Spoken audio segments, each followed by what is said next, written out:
Magluluto po tayo mga kaibigan ng munggo. Ayan, lagay natin to. Munggo na may manok. Para lang ito sa amin.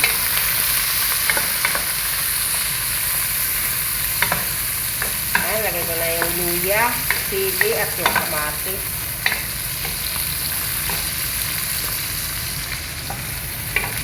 Pagkain naming mga worker, yan, Pinoy na Pinoy po ito. Kaya lang yung munggo dito na gagamitin ko iba. So, ilagay ko yung manok. Ayan. Hindi na po ito Arabic. Pinoy. Pagkain na talaga ito ng Pinoy. Ang problema lang, yung munggo na ilalagay ko mga kaibigan ay iba. Kasi ito ang munggo nila dito, oh. Para siyang manipis. Ayan, adas ang tawag nila dito, eh. Ito ang ulam namin. Ito ang aming lunch. Ayan. Okay, lalagyan natin siya ng, ayan, kalabasa, papalinaw ng mata, at malunggay. Oh. Kita nyo mga kaibigan, ang malunggay ko, ang laki-laki ng dahon.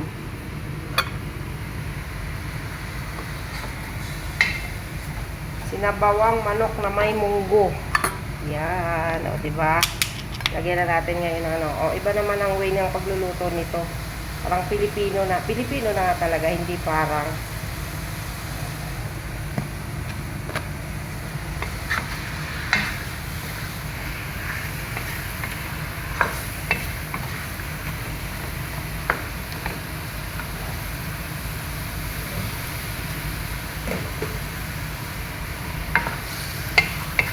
kaya rin kunting asin.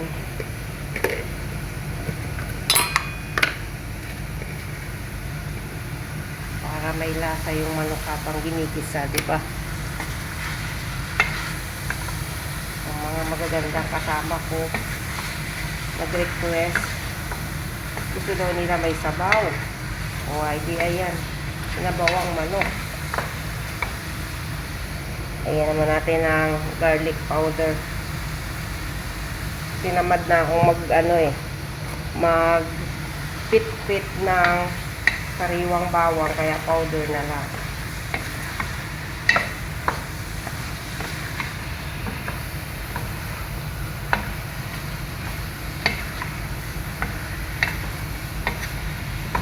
Ay, nako.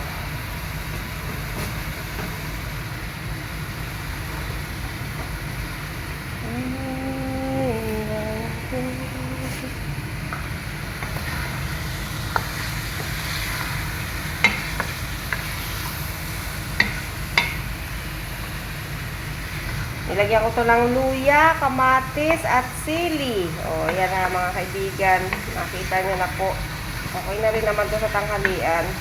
Sa amin lang naman to, eh. So, ngayon, ilagay natin tong kalabasa. Ang palinaw ng mata. O, kala mo nasa Pilipinas lang ako, eh, ano. Kaya lang iba pa rin talaga dito yung lasa ng pagkain nila mga kaibigan. Hindi po kagaya dyan sa atin sa Pilipinas. Kahit nga yung ano nila, yung manok nila dito, ibang lasa eh. Ay. Dagdagan natin ng black pepper. Mabango.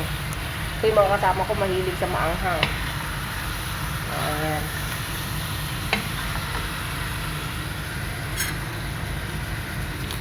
Tapos